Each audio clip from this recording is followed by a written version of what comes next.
What's going on, everybody? This is Raw Dog Sports. I am Mike.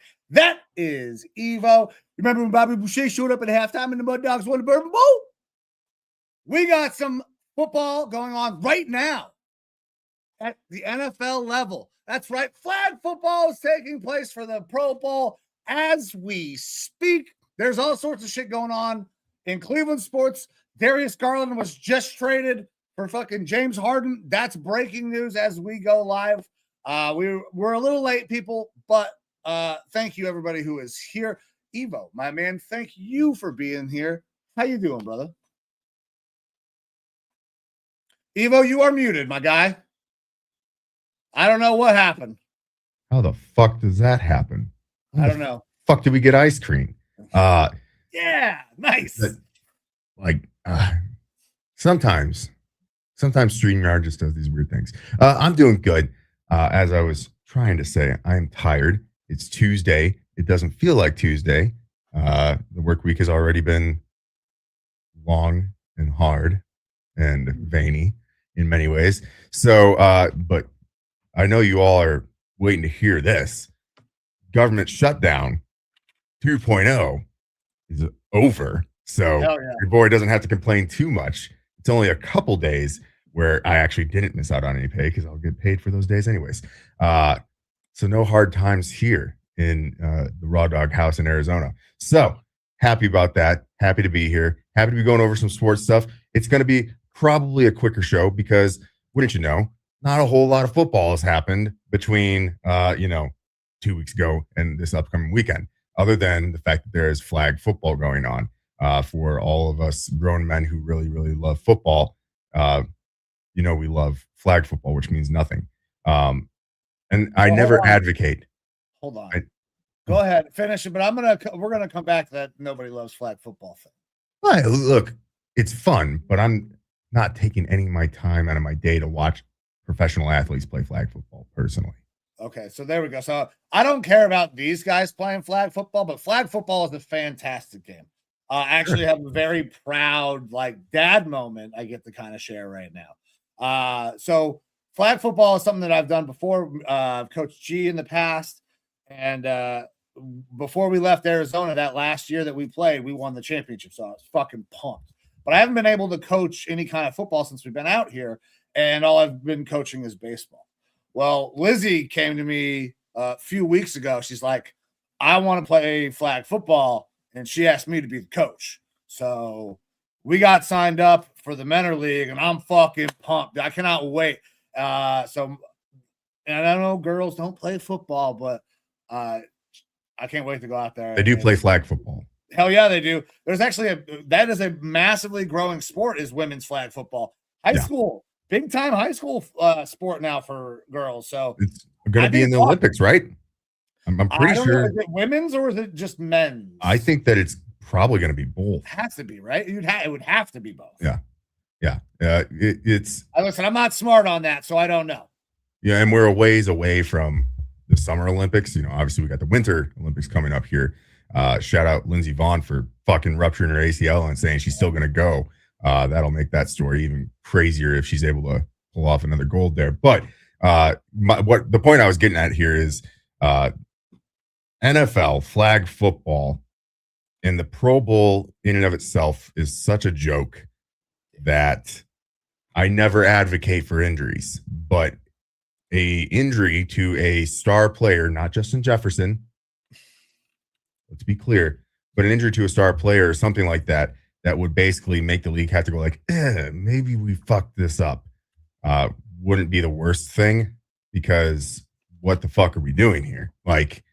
I can't imagine that the televised ratings for this are going to be very good, or any of the Pro Bowl games or whatever you want to call it. Not that the Pro Bowl game, when it was actually played with pads and whatnot, was necessarily that appealing, but I was more willing to watch it. I mean, really? there was reason for that's less football than fucking flag football. Tell that to fucking Adrian Peterson. Okay, that motherfucker's rookie year they were like, you go soft and everything. He's like, fuck you, and went for like 187 yards and 3 touchdowns or something like that. He was like, no. I'm winning Pro Bowl MVP. Yeah. And then I'm going to rent camels for my birthday and fucking blow all my money and gamble and use switches and stuff like that. But, and not the Nintendo. Yeah. It was mildly more entertaining to me, and it could be because I was a youth at the time. But there's better all-star games out there, obviously, like NBA and stuff like that, more entertaining. NFL needs to completely re-envision what the fuck they're doing with this whole weekend of Pro Bowl stuff. Yeah, so the flag football game is all well and good. I mean, fine, they're out there having a good time. And it can be entertaining because if you get them all mic'd up, I mean, these are cool guys. So that is really the entertaining part, is kind of the behind the football shit that's going on. That's where you really can enjoy who these guys are. But yeah, the skills competitions are way cooler. I remember like in the late 90s, early 2000s, they were doing all sorts of competitions, like who could throw that bitch the farthest, and the gauntlets they'd have to run through. Bring that to the Pro Bowl and make that like the competitions, and I bet you people will watch it way more than they would watch something like this. And they have competitions now. They have like the quarterbacks trying to hit the specific targets that are moving or whatever. But I remember those old school ones, man. Maybe it's just me being old and nostalgic, but I thought that would be a great way to kind of get people back into what they're doing, because the tackle game that happened before was so infuriating to watch, because you're like, do something, god damn it. But and then every once in a while you get Adrian Peterson that goes ham. But yeah, it was miserable to watch that. These guys maybe will actually go out there and compete a little. Yeah. Again, I feel bad now even thinking back on it, saying that, maybe an injury should happen, but it's because I think it's such a foolish fucking thing that goes on right now. Like, they have to carry this torch forward of the Pro Bowl game. I don't know. They need to figure something out, and I honestly don't have a good answer. I hate that when people are saying change it, but they don't have an answer for it. That's me right now. I don't have a good answer for it. Listen, I think I have a great fucking answer. Let's go back to the old school days of those competitions that would run on ESPN in the middle of the summer because there was no other fucking football going on. A lot of the Madden games that you play, like to advance a player's skill or whatever, what I'm talking about, where they've got like poles that are shooting slow ass moving balls at you. You got to stay within a hula hoop or some bullshit and throw it. Like, how do we do it? Like, it's fucking 2026. Let's figure out some weird shit like that to make it a little bit more interesting. Maybe. I don't know. Yeah. Well, listen, that's kind of what most of the All-Star games have kind of become, is a skills competition. I think the only game that still really matters at all would be Major League Baseball's game, but it doesn't necessarily decide anything anymore. But it's still a game that people play. They play hard in that fucking game still. They're actually playing baseball. But the NBA, they don't give a shit about that game. They care about the dunk contest, the 3-point contest. Those are the only two things that fucking matter. The NHL, I don't think I've ever watched their All-Star game, but their skills competition might be the fucking coolest one that there is. Like all the sniper shooting and shooting out the fucking plates, that stuff's badass. But the game, who cares? Like, so most of these things have gone away from the game being really worth it. It's all about the skills kind of. I mean, and don't get me wrong, Major League Baseball has that as well with the home run derby. That's bigger than the game, but people are at least still playing hard in the game. Yeah. Yeah. But either way, that's going on right now. So if we're not entertaining enough, I want some flag football. I mean, right now they got a Christopher Walken commercial, Miller Lite commercial with Christopher Walken. So that was probably very entertaining. Yeah, that's what we're gearing up for is Super Bowl commercials and things like that. That's right. And look, we had a huge diatribe before the show. Mike is unbelievably excited for Bad Bunny. He's the biggest Bad Bunny fan, if you can't tell. Really excited for that Super Bowl show with Bad Bunny. And I hear there's going to be a dress, potentially, something like that. Real cool, inclusive. We're here for it, I guess. I don't give a fuck about the halftime show. And this is not because it's Bad Bunny. I don't give a fuck about any halftime show. I don't think I've cared about a halftime show since Aerosmith and Nelly. Oh, I take that back. Nope. Dre, 50 Cent. Yeah, I was going to say, that one back. That one was great. Hold on. Rewind. I lied. That one I did care about. That one was fucking badass. That was nostalgic as shit. But for the most part, I do not give a fuck about the halftime show. I never really have. Yeah. Like they're so few and far in between where it's like it matters. Like I remember like, ooh, Janet Jackson Titty. That one was a banger. That's what I was going to bring up. Yeah. Like if they put it out, there will be a Janet Jackson moment in every Super Bowl halftime show. I'll be sitting there like an internet sleuth trying to see what the fuck is going on. Like, where's the slip? What's going to happen? I wouldn't want to see it necessarily this year with Bad Bunny. Yeah, I was saying it might be a dick every once in a while, though. You're going to have to watch out for that.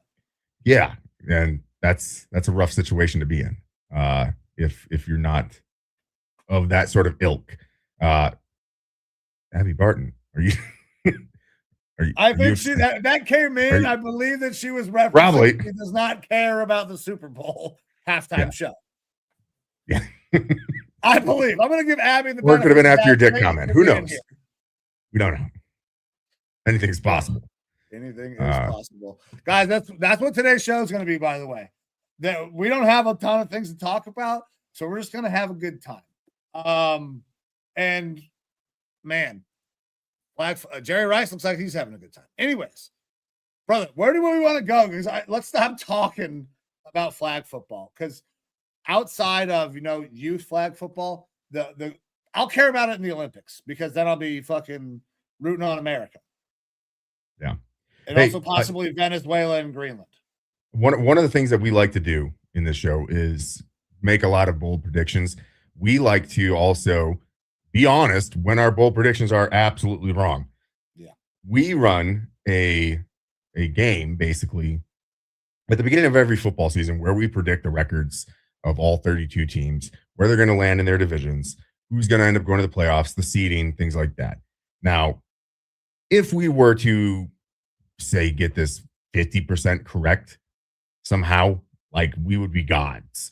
It is a losing game, no matter what. And we get beat up for it constantly. We get beat up for our takes all the time because, again, if we were that good at predictions like that, like down to the wins and losses of each of these teams, either this show would be the biggest thing out there, or we'd be in very different jobs, working for PFF and feeding Kwesi Adolfo-Mensah information. So if that was the case, obviously things would be different. But we're here to go through our record predictions that we did 19, 20 weeks ago, something like that, and call out some of our big hits and our big misses. And now this was a year that had a lot of parity in it. If we were to have told you week one that you're not going to see the Chiefs in the playoffs, you're not going to see the Ravens in the playoffs, that you by the divisional rounds, you're not going to be seeing the Eagles or the Bills, or excuse me, the conference championships, things like that. Like Lions don't make the playoffs. Yeah, all these sorts of things that you'd be like, okay, you guys are definitely on the devil's lettuce, and maybe some of us are, but I don't like lettuce. I prefer broccoli. Not me either. But either way, you get the gist. This was a wild season, and so a majority of these picks and predictions that we got were wrong. I think that both you and I were probably more bullish on our teams than we should have been. But even then, like, look, I'll come right out with my worst one. I had the Vikings going 12-5 and winning their division, being the number one seed in the NFC. Absolutely wrong. They didn't make the playoffs. The crazy thing is I wasn't that far off from the total win-loss record. I was 3 games off from the win-loss record. The Vikings won 9 games. I had them winning 12. It wasn't that insanely far off, but that just kind of goes to show you these teams, and especially in like the NFC North, were down tooth and nail at the end. There's a lot of parity in the league. 18 weeks flew by for us, man. But there was a lot of moving and shaking that happened. A lot of teams that looked real good in the beginning and ended up faltering, teams that really picked up steam towards the end. So it'll be interesting to kind of go over some of these. Do you want to go division by division and call out what our record predictions were and then what the actual records ended up being? Yeah, I think that'd be the easiest way to do it, man. And we could start in either division. You want to start in mine or yours, or where do you want to go? Well, look, we can go with mine just because I already started with it. I had my Vikings going 12-5, the first seed. Lions going 9-8, the number 2 team in that division. Packers 8-9, Bears 6-11. So obviously that Bears basically flip-flopped there. They were very good. It ended up being Bears going 11-6, being one of the top seeds there in the NFC. Packers going 9-7. So I was only 1 game off basically from that record. And then we had Lions I had going 9-8. Lions went 9-8. So that was correct. Except for they ended up in last place in the division with a 9-8 record.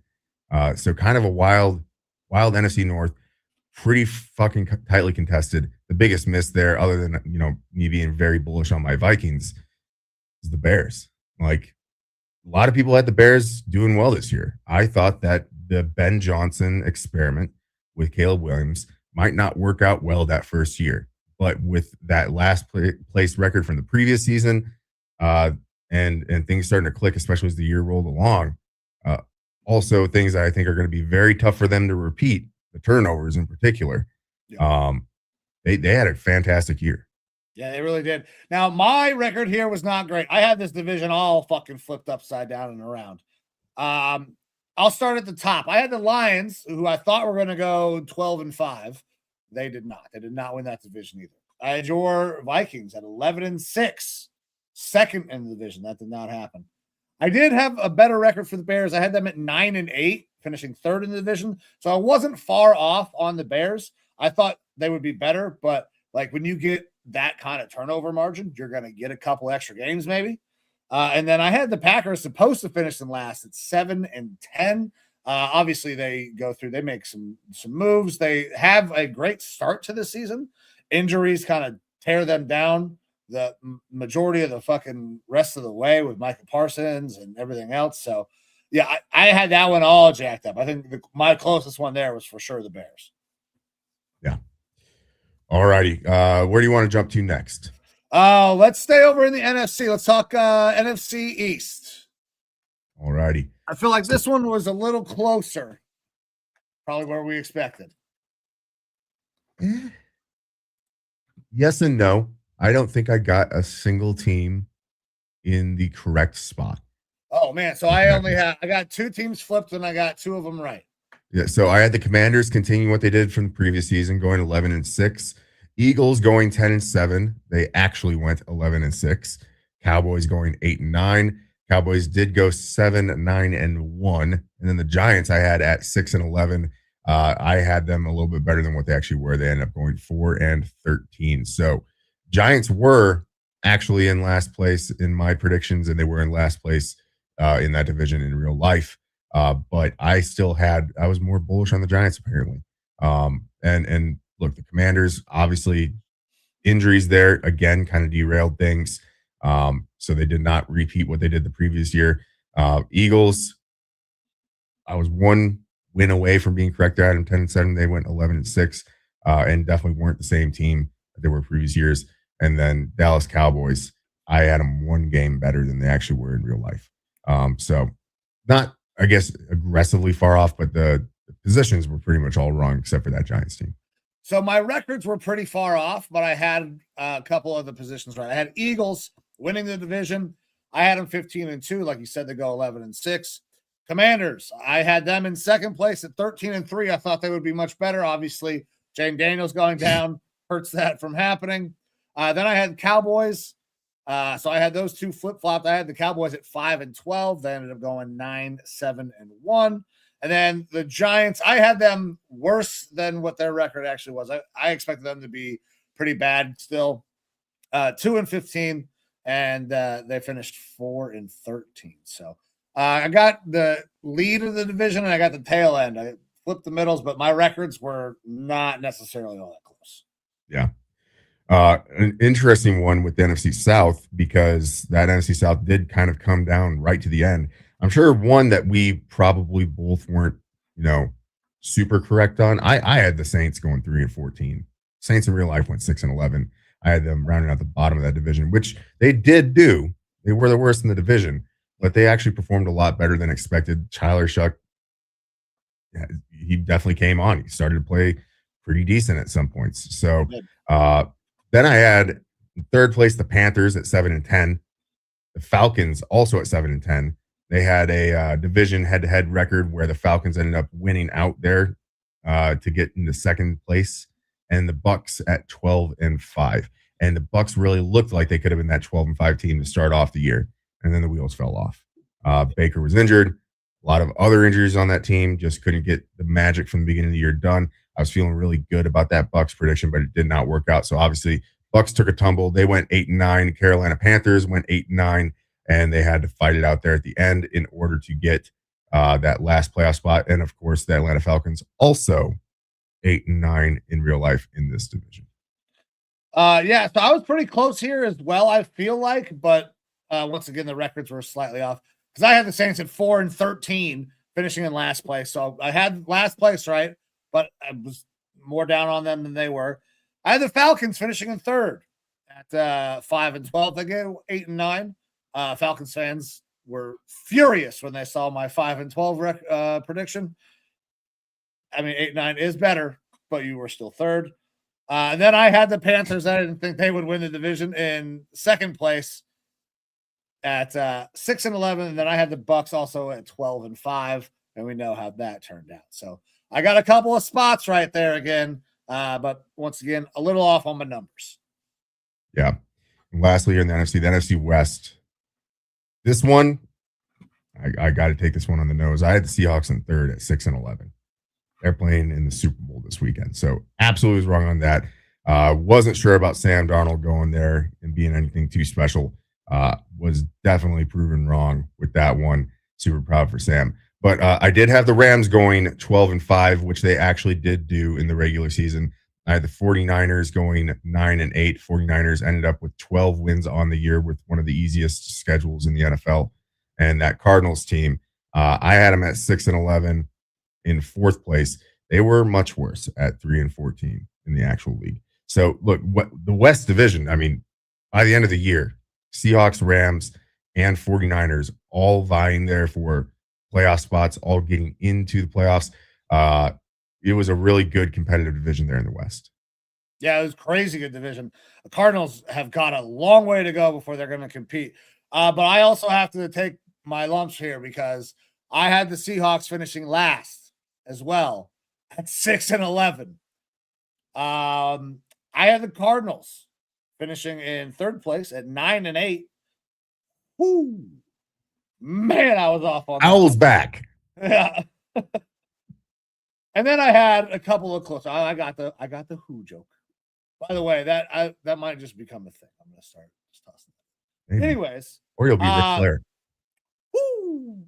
So I got 11-6 for the 49ers and 11-6 for the Rams. They both went 12-5. So I was closer there, but man, I fucked up the Cardinals and the Seahawks real bad. I did not think the Seahawks were going to be as good as they were, man. They're still so young, too. That team is going to be very good for a long time. A lot of cap space, a lot of young players. Really, really good front office and GM there. Hell yeah. All right, man, let's take it over to the AFC side. Let's start with the AFC North. For me, listen, this wasn't great, but I did get a couple of things right. All right. However, the Ravens being 16-1 was fucking not one of them. They were hurt bad. they fire their longtime head coach. Shout out Coach Todd Monken. Appreciate you being here. I love the press conference today, by the way. Second place, I had the Browns at 8 and 9. That wasn't good either. We finished 5 and 12. Then I had the Steelers at 7 and 10. They go 10 and 7. So flip flop there. Mike Tomlin doesn't have losing seasons, but fired nonetheless. And then I had the Bengals. Mutual parting of ways. Sure. Mutually. Just mutually parted. Sure. Safe face. I had the Bengals at 6 and 11 and last, but they went 6 and 11 and finished in third. So I had their record right. Wrong spot though, because I was way too bullish on the Browns. Yeah, I had none of this right. None of it at all. I also was very bullish on this Ravens team. I thought going into the year, best roster in the league. I had them going 4 and 13. Nope.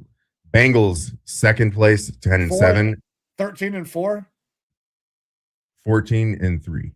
Oh man, I heard 4 and 13 as like that's not the fucking right number. Yeah. Well, they were closer to 4 and 13. It felt like if I said that, which I probably did because your boys. Hey, baby, you got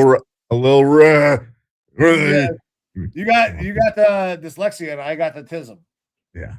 Bengals going 10 and 7. I expected that glass cannon build to work out. Sure, fuck didn't. Browns at 7 and 10. You guys are 6 and 11, so it was closer there. We were 5 and 12. Oh yeah, that's the Bengals. They were 6 and 11. Whoops. And Steelers at 5 and 12. That didn't happen. No, yeah, that was a tough one. AFC North just beat my ass. Yeah. This other one didn't do well for me either. We'll go ahead and move to AFC East. I had the Bills going 15 and 2, winning the division. Bills were good, went 12 and 5, second place in that division. I had the Dolphins finishing second at 6 and 11. They went 7 and 10. I was right around that mark. And then I had the Patriots going fucking 5 and 12.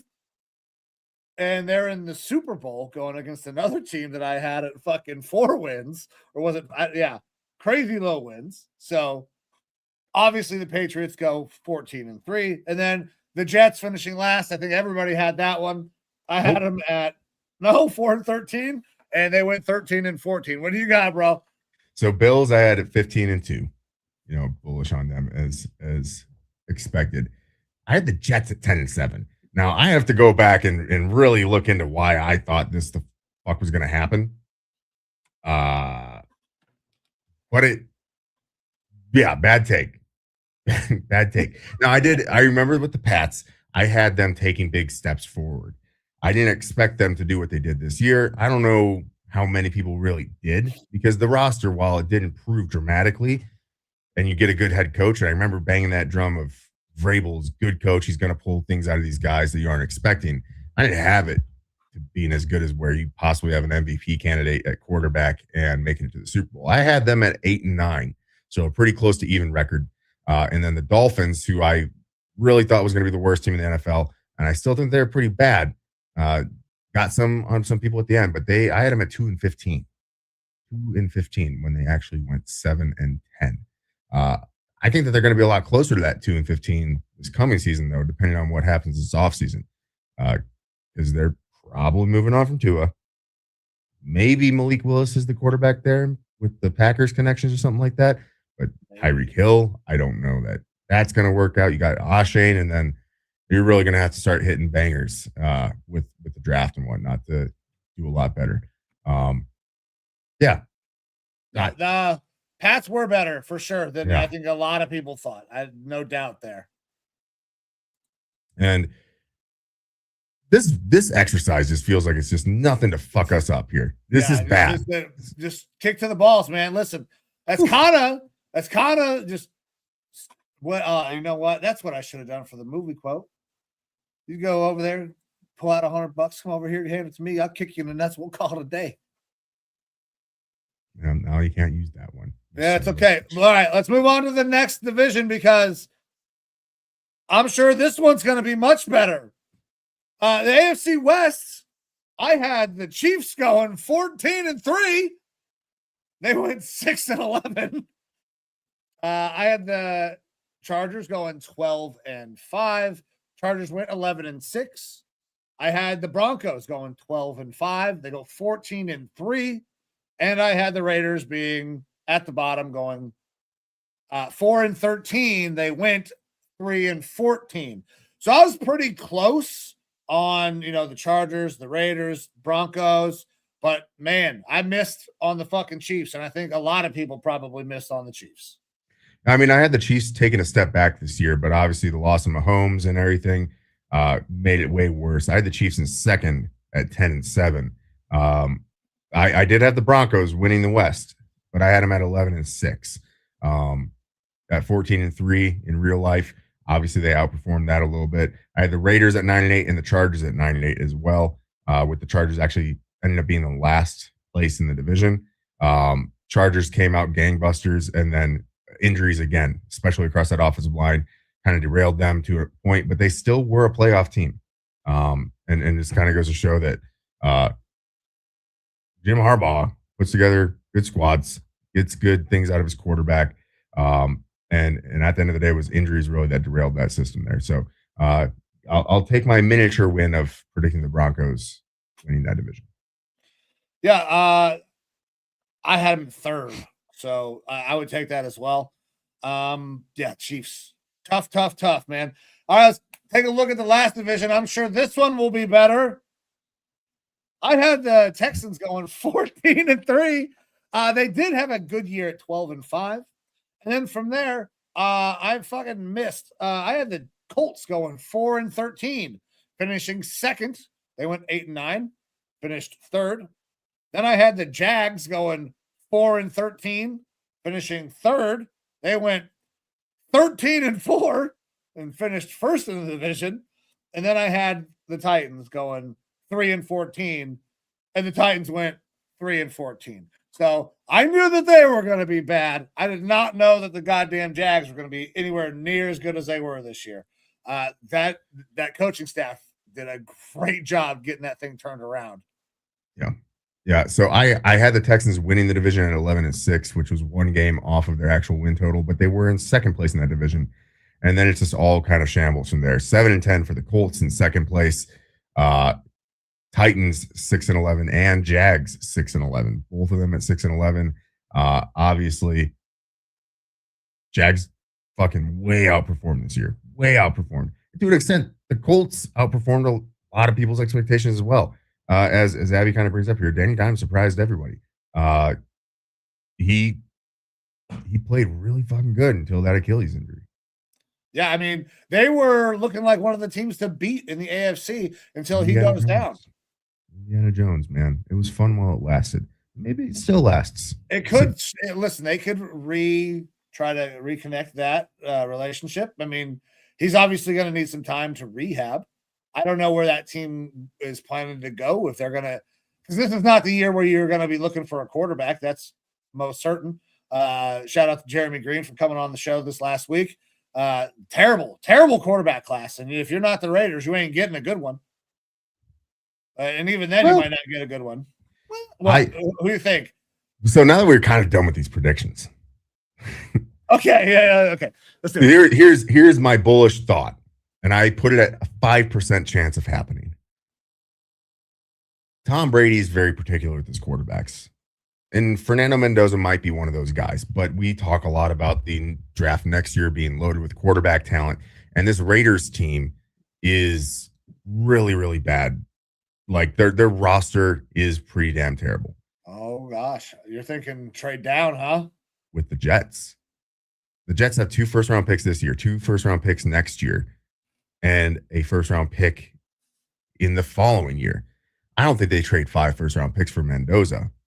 But if they're able to get somewhere close to 4 first-round picks over this year and next year, as the Raiders, you would go into this draft with the number 2 overall pick and 2 other first-round picks, and then go into next year with at least your first-round pick, probably 1 or 2 more of the Jets' first-round picks if they really want to try to fleece them.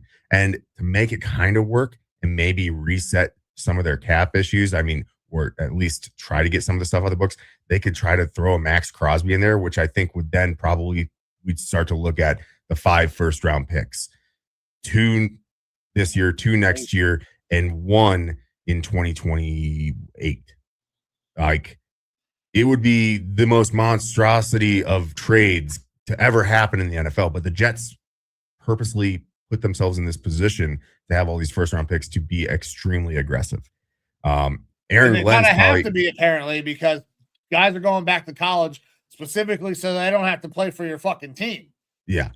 You have Aaron Glenn, who's got to be on a hot seat, even though he went into a dumpster fire knowing it was a dumpster fire, and the dumpster fire did not really get any better.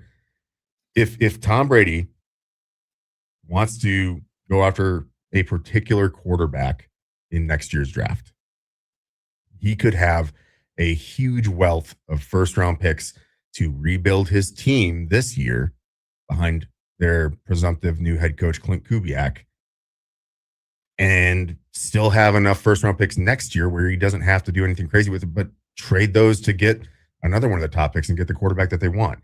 It's tough to put a rookie quarterback in a bad situation and expect him to perform. Well, you could take this year, you could still run back Geno if you want to, because as bad as Geno was this year, I think it was just the team was terrible. The coaching staff did not work whatsoever. You look at Geno Smith in 2024, and if you look at just like explosive play metrics, EPA metrics, he was by far and away considered elite on that Seahawks team. Still takes too many sacks, too many interceptions, things like that. And obviously the Seahawks saw the writing on the wall that they need to move on from him. But I think that this year was more of an outlier of who Geno Smith has been recently. You could run with Geno Smith. You've got Aiden O'Connell there. I think Kenny Pickett's probably still under contract. Like, you don't want that. That sounds bad, but you rebuild your roster as much as you can. You're probably still going to have a high pick next year. You go out there and you get your quarterback that you want in a much better class. We talked about this with Jeremy, like the Mendoza, obvious number 1 quarterback in this draft, obviously going to be first overall pick, but you put him in the 2024 class, he's the 4th, 5th, 6th guy in that class probably. And I don't know where he would rank in next year's class, but I don't think it would be the number 1 pick. So this is like if Tom Brady is hiring Clint Kubiak and saying, we understand we're going to be bad this year. We're not going to fire you. We're going to build you a team and let you go get your guy next year. Like, teams don't do that very often, but if they are willing to have a little bit of patience, they could pull off a mega blockbuster deal. I put it at 5%, but I don't think it's off the table. So the go from 2 to 1 is, it's still going to cost a fucking fortune. Quarterback tax. Yeah, quarterback tax. And that's the only one. There will be other people that call if the Raiders say that pick is available. Everybody will call. The Jets can outbid everybody, but then the Raiders know that. So I think there's some 5 is not going to happen. You wouldn't. That's why you would throw in Max Crosby. No, Max Crosby ain't going anywhere either, man. They love Max. Oh, yeah, they love Max, but does Max love them? He's older than you think. Obviously has some injury stuff. A little bit of dysfunction with the team. Maybe Aaron Glenn wants to get himself another Aiden Hutchinson for a little bit. The idea of giving up all of the first-round picks that you have over the next... It'd be the most Jets thing ever. It would be. It would be a very Jets thing to do. Yeah. Oh, God. Like I said, highly unlikely, but fun to think about. Like, everybody's got to see that next year's the year for the quarterback. The Raiders got lucky with the number 1 pick this year. You're going to get the one fucking guy that looks like he's going to be okay. But, yeah, it's not great. Come on, Shadur. Fucking flag football.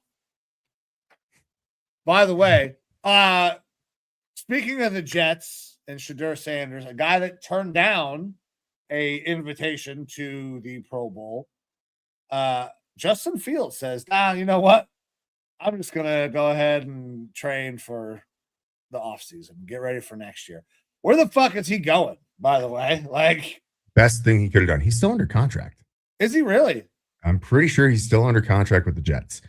Maybe producer Amber can look into it that for us real quick while we get into this, but I think that was the best thing that he could have done because not going, I think, is a good idea. Yes, because it's that you're not Pro Bowlers, guys. I love Shadur, but he's not a Pro Bowler. Yeah, and that shows a little bit of self-awareness by him to be like, I don't want to become another joke. Which Shadur going to the Pro Bowl, immediately everyone is like, this is a joke, and you're a part of it. And so for him to say, I'll pass, I don't want to be the brunt of this joke, probably the smartest thing that he could do. Yeah, I would imagine that after seeing the response of when Shadur was named a Pro Bowler, he's like, yeah, no, I'm good.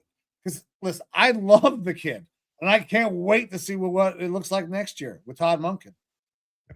And Justin Fields is under contract through 2026, signed a 2-year, $40 million deal, including $30 million guarantees with a $20 million in salary owed for 26. So, I mean, by NFL standards, he's making cuttable. Good backup money, but he is cuttable. Yeah. But I don't think you can cut him, though, because you have no one else there. Yeah, who is going to play? Well, fuck, man. They got to find something. Kirk Cousins is an option for that team. I don't know that Kirk wants to go there. Nobody wants to go there. Dante Moore would rather go back to fucking college and take tests in math class than go to the goddamn Jets. Kirk Cousins is probably a Viking. You think so? Yeah. How do you feel about that? I'm okay with it as long as the strings attached to it aren't too crazy. This has been, and this maybe is a decent lead in here to a conversation about the Vikings GM, which we already kind of got into a little bit in our last show. But things obviously didn't go well with the Vikings this year. Injuries played a part of that, but a big part of it is the quarterback play. Now, I am and have been very out forward front. I'm a JJ McCarthy believer.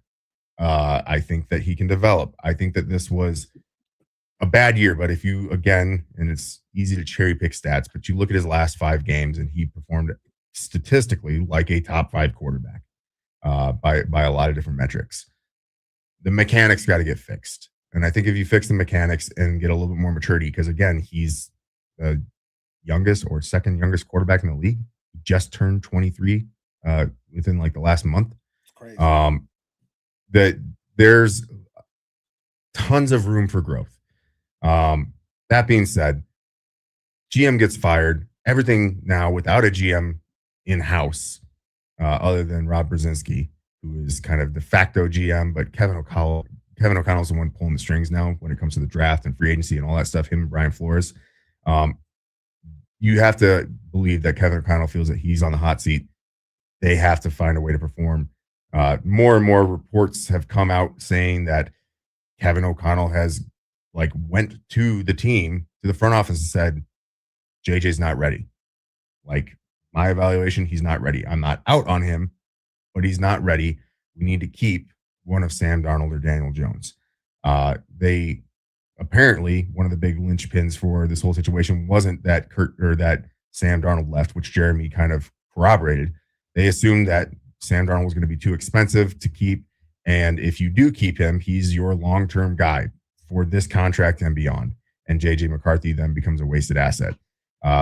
It was the Daniel Jones one that apparently really upset ownership, letting him out the door. Because the Vikings, now reporting says they offered him more money than what he got from the Colts. However, the Colts said you will be in a competition with Anthony Richardson and you decide if you think you can beat him because you probably can't. And the Vikings didn't say that. They didn't say it would be an open competition.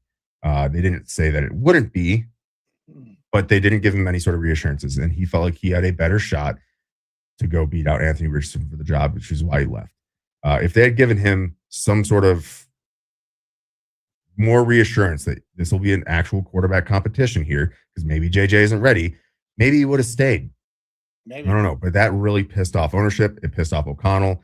It's why they had to go try to get Carson Wentz, who, by the way, Carson Wentz's stats and extrapolate them out for the year, he's neck and neck with what Aaron Rodgers did. Interestingly enough. Right. Yeah. Can I give you an update real quick, though? Yeah. So the Cowboys still have no idea how to do anything in postseason play. I'm pretty sure that Dak Prescott just took a safety in flag football. Oh, nice. Just wanted to give everybody an update. That's perfect. But yeah, so I think that the Vikings are going to obviously they need to be aggressive in bringing competition in the quarterback room. I'm not going to I personally don't take it as them being out on JJ. I think that they are probably going to look at this as more of a long-term thing though with him more akin to a Jordan Love situation, which we've been very negative about. You draft a guy in Jordan Love and make him sit, and then you have to re-sign the guy off his rookie deal because he didn't play in order to replace Aaron Rodgers and hope for the best. That's kind of a waste of that rookie contract. Well, JJ's rookie contract is really quickly going away. First year is gone due to injuries. Second year, bunch of injuries, and only got so much starting time. You might be looking at year 4 before JJ McCarthy's developed enough to truly play, unless he does take a big leap this offseason. So you have to have competition in there. And your options are terrible. Like Malik Willis, I don't know that he's the type of quarterback that plays in KOC's system. I don't know that he's a great fit. Man. But I like Malik Willis, but if you look at Kevin O'Connell, he's not been like the mobile quarterback type of guy. He is a hunt downfield, explosive play type passing game guy.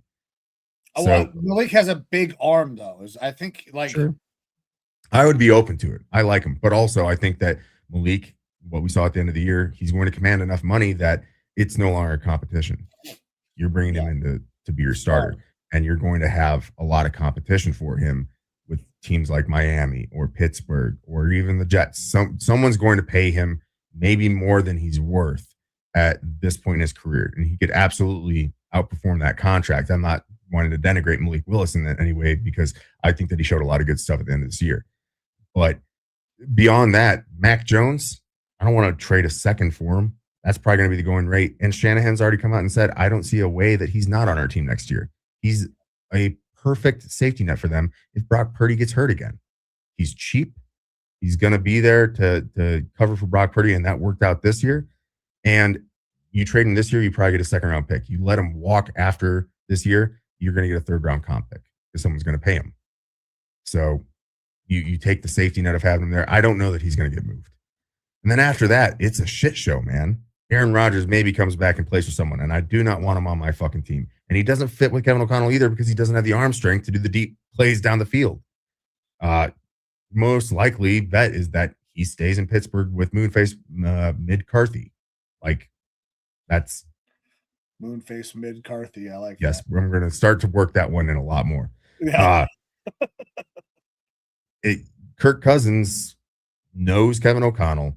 He's further removed from the Achilles. He is 38 years old, so he's not going to play a ton longer. He got a taste of what a career after football looks like. If you want the perfect guy who can basically drop into the system, play, showed really well with O'Connell, and isn't going to be the guy that's going to hold J.J. McCarthy back forever, I think that he's a good fit. The only question to me is Kirk going to try to rape people again? Because that's what he does. He takes all the money he can get. Okay, yeah. And there's going to be a lot of teams out there that are willing to pony up the cash if he keeps pushing his number up because he is a competent, average NFL starting quarterback. Yeah, I mean, he is a competent, average starting quarterback. That's what he's been for a long. Like, he used to be a huge volume stat guy. Probably still can be that in the right offense with the right receiver. So, like, going back up to you guys could get back to probably 11, 12 wins maybe with Kirk Cousins. That's the thing. You fucking go anything? Can you do anything past that? We were 9-8 with no semblance of like consistency at the quarterback position and no run game. So you're gonna be better. I think it's at least 2-win boost from bringing Kirk Cousins in. If the Flores defense stays the same or gets better, like we could be looking at another 13, 14 win year just by having Kirk Cousins in there. Now, does that lead you to the promised land of a championship? I don't know, because Kirk Cousins hasn't shown to be able to do that in the playoffs. Yeah. But if Kevin O'Connell wants to save his ass, get it off the hot seat, you bring in a Kirk Cousins and maybe you pay him what he wants, get you those wins while you continue to try to develop McCarthy behind the scenes. And I think that's the best fit. The other options, though, we brought up Geno Smith. I hate that idea. It makes me sick because I don't like Geno Smith. But I said a lot of good things about, like, I think last year maybe isn't actually as bad as he can be. That's someone that I think is a true competition body that you bring in, and JJ McCarthy could beat him out, could not. Who knows? But at least the season isn't completely lost if you bring him in. Trade for Kyler Murray, but again, I don't know that he necessarily fits in that system because KOC likes the pocket passing quarterback. Kyler's got an okay arm, but he's off schedule and he likes video games. Yeah, and I don't want that. I'll trade you Dylan Gabriel for a pack of gum. I mean, he could shine shoes or something, I guess. Yeah, man. But I think Kirk Cousins is probably That's crazy that Kirk could be back there. And I thought my relationship was fractured, man. It did not end well. It didn't end great, but Kevin O'Connell wasn't like against bringing him back. He could totally blame it on Kwesi, which a lot of things right now are getting blamed on Kwesi. Yeah, actually, let's stay with Kwesi because, listen, and I've seen a lot of takes, and I think there's a couple of very right takes, and I think there might be a couple of wrong takes on this, but we find out, a day or two after Kwesi, it's been announced that he is fired. We find out that there are some problems inside that building with the way that he conducted himself, specifically the fact that he went about and took paternity leave after his wife had a very difficult pregnancy and they had their baby. And I've seen some interesting things like, okay, obviously the football culture is a specific way. Sacrifice, right? I've seen your tweet. I've seen a lot of other people's tweets about this. Like, that's a real thing. Like, when you are in a situation where you are working towards a shared goal and everybody is required to be a part of that fucking process, you kind of have to sacrifice some personal things for the shared goal. So I completely and 100% understand that mindset. That is a very real culture inside the NFL. It's that same culture inside the military. It's that same culture inside of a lot of organizations. But I also think it's okay for a father to take fucking paternity leave. I think both of those things can be okay. In this circumstance, however, one of them has to override the other. When it comes to Kwesi, he probably did the right thing for him and his family and going and being with his wife. And the Vikings did the right thing by firing him because that's not the culture that is inside the NFL that has generated lots of wins and Super Bowls. You don't hear about the guy that leaves to go take care of his family. You always hear about the guy that's sacrificing. That's the story because that's what is kind of expected of everybody. So I think both of these things can be right. He should not have gone, and he should have gone, depending on which side of this you want to come from. Yeah, I might say stuff that could get me in trouble. I don't really care. Because I think we both have the same kind of mindset of like, if you are afforded paternity leave, that's awesome and that's good, and you should be able to take it. But this isn't about that. And I don't think he was fired because of the paternity leave. The Vikings have been trying to be very vocal about, we didn't have a problem with it. It's okay. It was something that we allowed and he did it. And that's good. The thing is that, and I really, if you do one thing after this show, go on to Substack, look at the Wide Left Substack. Arif Hassan did a fan-fucking-tastic article on this whole thing. And he does definitely promote using that paternity leave and whatnot. But one of the things that he brought up is that Kwesi is not a football guy. He's a Wall Street guy. He never was a scout. He never was grinding on the road. He never was out for 280 days away from friends, family, the team, working his tail off and missing moments and things like that, like birth of children and birthdays and things like that. He wasn't one of those guys. And then he came into the locker room and that office, and from a lot of things in that report, had an aloofness. I'm better than everyone else. Apparently, the forward-facing stuff that you saw from him in press conferences and whatnot, most people said completely fake. He belittled people, tried to be the smartest person in the room, tried to act like that. But at the end of the day, he was kind of that nerd who is awkward with people to begin with. And if you want to win over those scouts who have been with the organization and they're out there grinding, again, away from their families, missing all these opportunities. The same thing, if one of those scouts said, my wife is having a kid and I'm supposed to go to all these colleges and scout these players, but I'm going to take 2 weeks off, team would probably be like, okay, you're fired. You're not performing and we have someone else that's willing to do it. But how are you going to earn the respect from those guys when in one of the most pivotal times of the year for a GM, training camp, you step away? That's tough. It's a tough thing. And it's why he lost respect from the team and from the scouts and his front office. He was being overridden by Rob Brzezinski. The Adam Thielen trade that happened, which is now widely reported, Kwesi turned it down. The reason why the trade didn't happen earlier was because he, and probably rightfully so, didn't want to meet the Panthers' request. But people in the organization, maybe it was the coaching staff, said, no, we need another wide receiver because we don't know what's going to happen with Jalen Naylor. He's got a hurt hand that he just had surgery on. Jordan Addison is going to be suspended 3 games. We're just going to wheel out there Ty Felton, a rookie, and Justin Jefferson, and that's supposed to be our receiving game. We need someone out there who's competent, who knows our system, who can step in right away. And Rob Brzezinski went above him and made the trade, which is wild to me. That's insane. And over the head of the only guy that should be able to go over the head of the GM is the fucking owner. Right. And so apparently, since 2023, they've been having discussions about getting rid of him because he didn't mesh with the team. He was losing respect. Slowly, more and more of his role was being stripped away, and it was being given more to the coaches. After his failed draft, his first draft, apparently all the coaches started going out and doing a lot more scouting with the scouts to be way more involved in who they're going to select through the draft. It seems pretty fucking obvious, too, through free agency that the coaches were very involved, especially on the defensive side of the ball. Those were Brian Flores' guys that he wanted that they went out and got. He was saying, you make it happen. And again, reports Kevin O'Connell was the one in the meetings for free agents. It wasn't Kwesi. And people around the league, other GMs, other cap guys were like, where's the GM? Who's in charge? Because the coach is doing the negotiations and Rob Brzezinski's coming in and working the contracts. So Kwesi was just like not involved with a lot of this shit.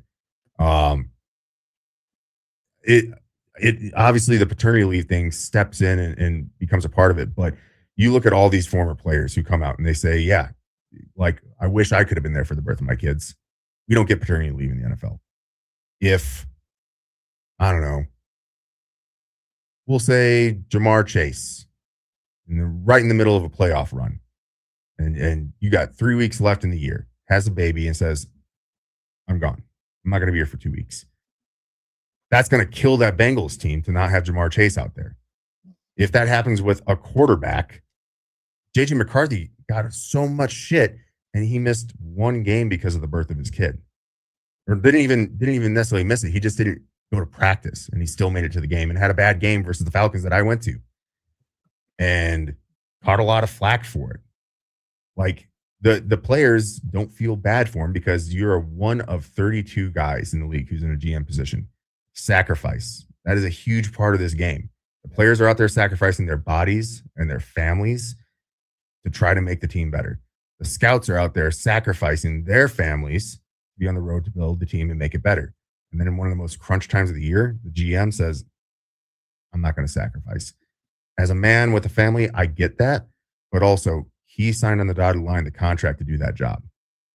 He chose to do that. If we were, bringing the military, guys were deployed when their kids were born. They'd get a picture sometimes, maybe a video call or a phone call. And that was it. And if that guy went AWOL, he fucked everyone else over in his unit. And then he's getting kicked out and put in jail or something like that. Like, paternity leave is a thing in the military, but mission always comes first. And it's very much like that in this very type A personality world in the NFL. The mission, the game, the goal to get to the Super Bowl has to come first. And that doesn't mean that he can't do shorter days or a day here and there and stuff like that. But apparently, the communication, it wasn't that he wasn't at home taking phone calls and watching video. He was at home working. He was watching the film and stuff like that. The coaches couldn't get a hold of him. Like, people couldn't get a hold of him. He couldn't negotiate with agents when you're bringing in UDFAs and things like that. That was all done apparently by Rob Brzezinski and the coaching staff. Wow. So like he failed his team at the worst time of the year. And I think it was a coup d'etat where, he got sent down to Mobile and the Vikings were like, hey, go down there to Mobile in frigid weather, watch a whole bunch of these 5th round pick running backs. And when you come back, you'll have your pink slip. Yeah. The running backs were bad down there, dude. Also, never mind Washington Jr. Yeah. He was good. Also reported that's one of the main things that held up Brian Flores' contract with the Vikings. Was Kwesi? He said, I don't have faith in this front office. We need to do something different. And assurances were made. There you go. Like, it's not good. Like, resounding issues. Well, you know where he came from, right? I absolutely do. The organization that thinks they're fucking smarter than everybody else who is not. Now, another fun thing, and I know I've been on my soapbox here for a minute, and I've taken us over an hour now. It's okay. But that Arif Hassan article, again, I implore you to read it. He breaks down the analytics. He was the first analytics GM. Analytics guys from most teams said, this guy didn't fucking do any analytics. Nothing that he did as far as the free agent signings, the trades that he did both in and out of the draft or his draft fit with any analytical model that they can fucking figure out at all. They're like, he was shown as the analytics guy and close your eyes, throw a dart, baby. Did fucking nothing. Did none of it. And they're like, so what the hell was this whole thing of him being the analytics guy, being stuck behind spreadsheets? But he's not reading them, not using any of it. So it just seemed very, very flawed. Arif breaks it down heavily with the analytics of how he just didn't follow any sort of a semblance of a plan. So look, I'm a lot of data points, bro. A lot of data points. As a guy, I feel bad that he lost his job. As a Vikings fan, I think this is a move in the right direction, that it needed to happen. Probably should have happened sooner, but I'm happy that we are done moving on from that. And now we're going to really have the coaches on the hot seat because they're probably the ones making the calls on this is who we're taking. They get the final say on roster. And if things implode, out with the coaches probably. Yeah, that's going to be tough, man, because I like KOC. I think he's a really good coach. And honestly, like, how much can you blame him for what Kwesi has done? How long are they going to how much leash are they going to get with this next GM? Because it's not going to, I mean, unless KOC and B-Flow are in on deciding who that GM is, or if it's just a promotion that stays with inside the building, then okay. But like, if it's an outside source, that hot seat does get a lot fucking hotter. I think if we go to the playoffs this year, Brzezinski very well could keep the job. Like, if the offseason looks good, if we get cap compliant, bring in some decent talent, I think Brzezinski keeps the job. He's super, super well regarded in the league. But on the other hand, I think a fresh set of eyes from a more traditional football guy to evaluate everything would be smart, because otherwise we're just running the same shit back. That's another one of the big issues, is that Kwesi didn't bring in his own staff. Pretty much everyone that was there in the front office was there from the Spielman era. So it was not his guys. They didn't like him. Did he have guys? Did Kwesi have enough relationships cultivated to bring guys in? Because, I mean, he went from here in Cleveland to the GM up there. Like, and I honestly, I wasn't tracking Kwesi all that much when he was here in Cleveland. So yeah, how much relationships could he really have if he's not a football guy, never been a scout, all of that? It makes it hard to bring in your own fucking staff unless you're just like, well, I mean, I could do it again. Yeah. So, and that's the thing. It's in the name, general manager. You are managing people. Generally, he should bring in his guys who can execute his vision and manage them appropriately. And he didn't bring in his guys. They didn't follow his vision, and he didn't have the balls to manage them appropriately. Not going to work. Not going to work. Not going to work at all. Oh man, brother, we had what one more thing on the list. I don't. Yeah, NFL announced that they're going to look into possibly Oh yeah, throwing penalty flags on reviews. Uh, More for specific instances. It's not like they can review a play and be like, actually, there was holding there because there's holding on every play. It would get egregious. And this still has the potential to get really egregious. But they're talking about plays like face masks, personal fouls, unnecessary roughness, roughing the passer, using that crown of the helmet, and hip drop tackles as being things that could be subject to flags being thrown during instant replay reviews. Talked a little bit about this before the show, but let's get your thoughts on this one, Mike, because I've been talking quite a bit. And I think we have somewhat differing opinions on it. so I don't like this idea at all, really, because I think it is Pandora's box. You open this box and shit goes bad. I know it says it's just for personal fouls and all of that, but personal fouls, the unnecessary roughness, roughing the passer, and that's the fucking big one, right?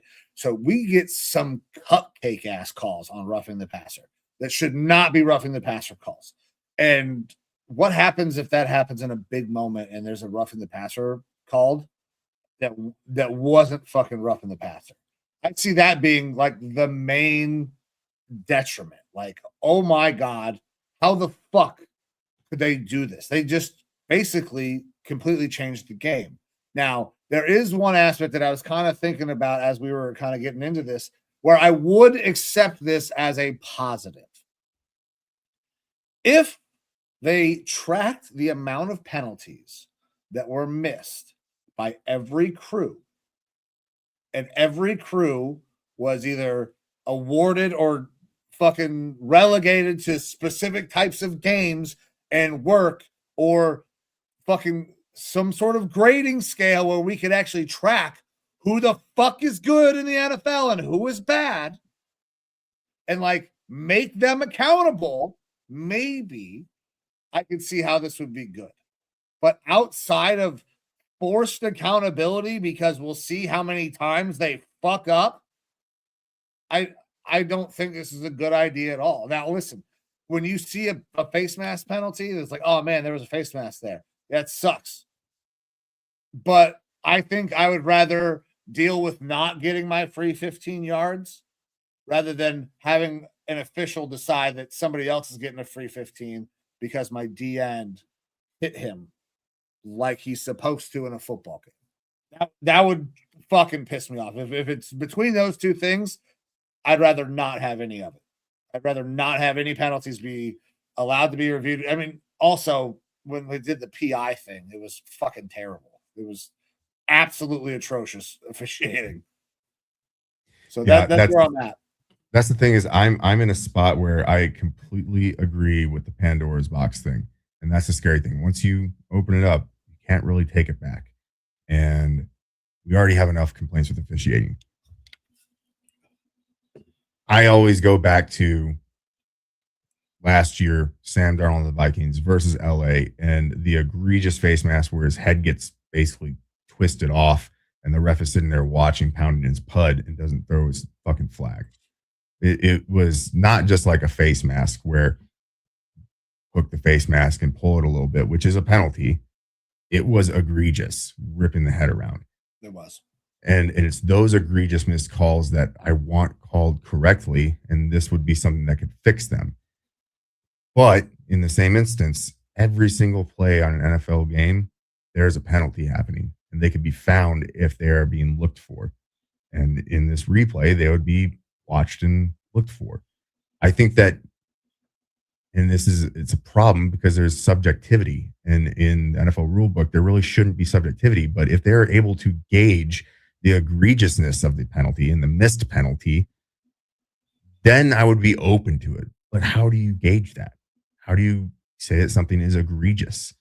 Like, I think that a lot of face masks that happens in games aren't egregious, but they are face masks. But what happened to Sam Darnold 2 years ago, like that was insanely egregious, and it changed the game. Like, the Vikings were on that final drive to try to come back and win the game. They needed the one score, and then he gets his head ripped off in the end zone for, I believe, a safety. Like, it's bad. That's While where the it's something official I would, just fucking stared right at him. yeah, it's one of those spots where the sky judge, I hope, would be able to step in and say, drop the flag now, drop the flag now. You missed it. And then we don't have to go with the replay thing. And I don't know that that's necessarily better, but it's like it's at least feigning like they made the correct call on the field, and we're just a little bit less aware of it. It is tough because is illegal hands to the face a personal foul? Yes, for quarterbacks, and I believe like receivers and they're yeah. So imagine the amount of times a guy's hand slides and it doesn't get called. I know it happens all the fucking time. Yeah. Could you imagine them going back and seeing all the hands to the face that happen in fucking close line play? Yeah. It would have, like, again, I feel like you have to have some sort of egregiousness scale. I don't know. That's so subjective. Now we're going to give fucking NFL officials subjective options. They can't make objective fucking decisions, let alone subjective ones. Yeah, it's tough. That's the thing is when we can't come to a consensus on something like that. I don't know how you truly come to a consensus. You can't add the rule. I don't know how you can. Yeah, I don't know. Well, speaking of things that are subjective and objective, subjectively, I believe that the NFL Hall of Fame is objectively becoming a fucking joke, much like Major League Baseball's Hall of Fame. What the fuck are we doing?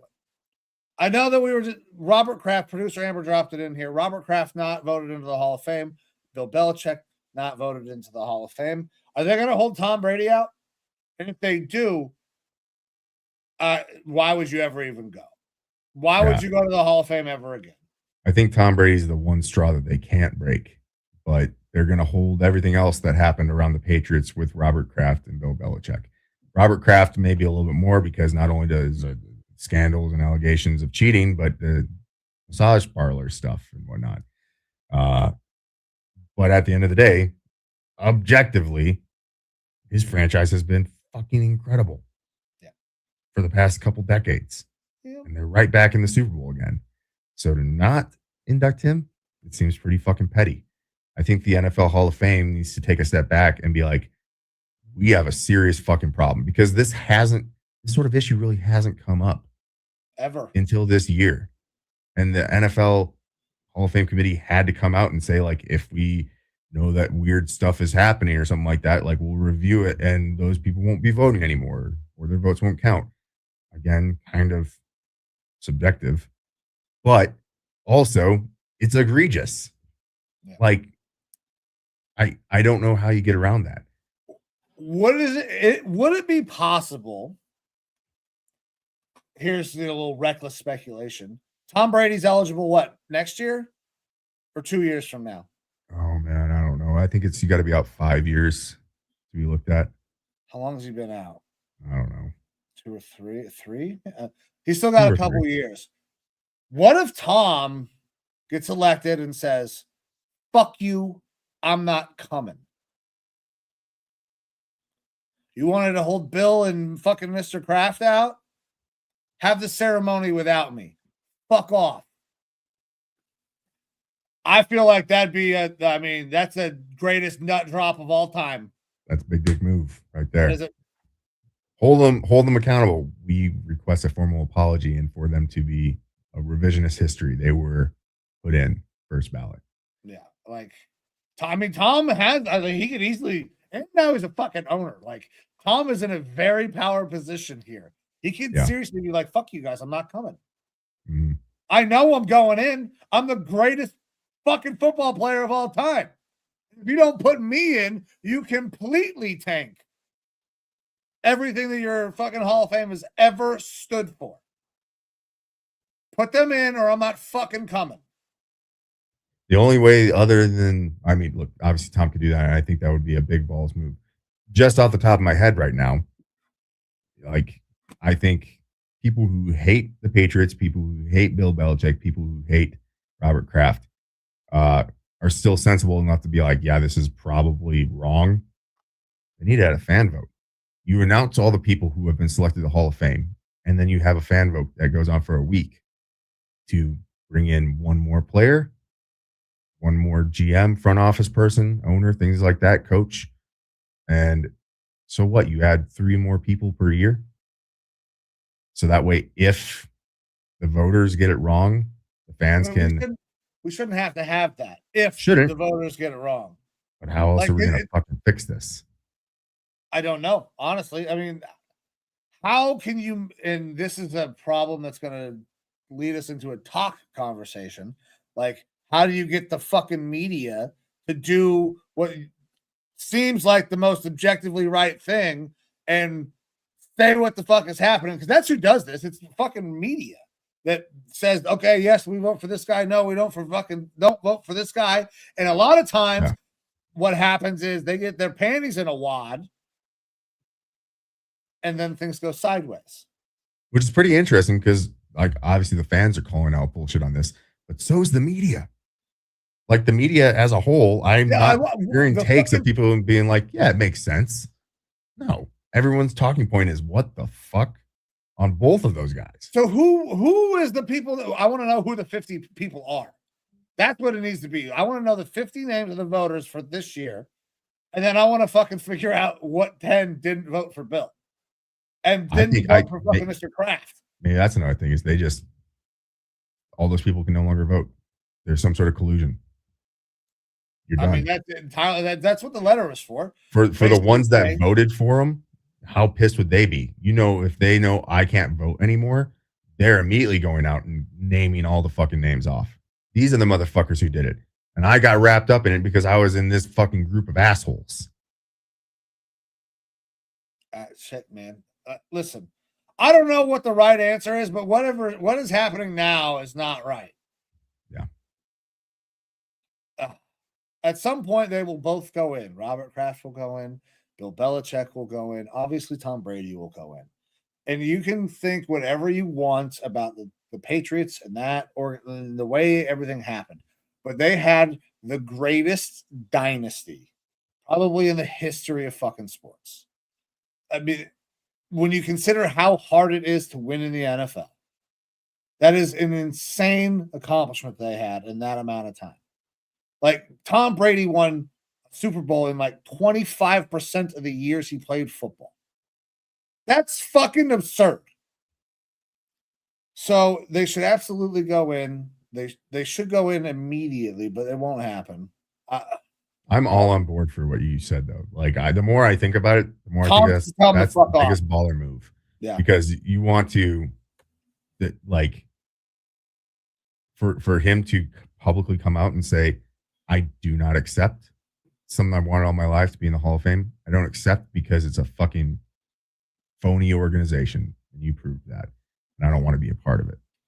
Like, I hope Kraft goes in before he dies, because, like, he is a living legend, right? Like, if his team wins the Super Bowl, how can you not say that he's the greatest owner of all time? I mean, that's the most Super Bowls. 7 would be the most by the organization. Tom right now stands alone with 7 but it makes no sense to me, man. And I don't even fucking like the Patriots, but this is wrong. This is objectively fucking wrong. Yeah. Anyways, my man, I think that's it. We stretched this out a lot farther than we thought we were. We figured out a way. I had a good time though. We took our 3 inches and made it a solid 5.5, and I'm proud of us for it. That's right. Well, I'm definitely not Rabel cutting off half of it and still giving her 6. Yep. So that one great line, by the way. Producer Amber's eyes just got big. You'll have to check out that fucking Busting with the Boys. Yeah, Busting with the Boys video. It's hilarious. But my man, I appreciate you and everything that you do. And to everybody who has tuned in today, thank you guys very much. Time is the most valuable thing that you have. So anytime that you give some of it to us, we are forever grateful. I'm going to give Evo one last word, and then we're going to get the fuck out of here. We're going to come back to you on Saturday, where we're going to talk Superb Owl. Ooh. The big game. Ooh, the big game. We're going to talk about bets. We're going to have quite a few of them, maybe some touchdowns. Definitely going to talk the prop bets. That is producer Amber's favorite episode of the year is prop bets. So it's going to be a fun time, but we will see you Saturday. Evo, Give them the one last word, and then let's get the fuck out of here. We did an exercise today, ladies and gentlemen, where we talked about our record predictions and how wrong we were. We're okay with being wrong. We're generally pretty honest people. And that's probably why Mike and I, we're not on the Epstein list. A win for Raw Dog Sports. Hell yeah. Guys, thanks. I'm Mike. That's Emo. This is Raw Dog Sports. We're getting the fuck out of here. See ya.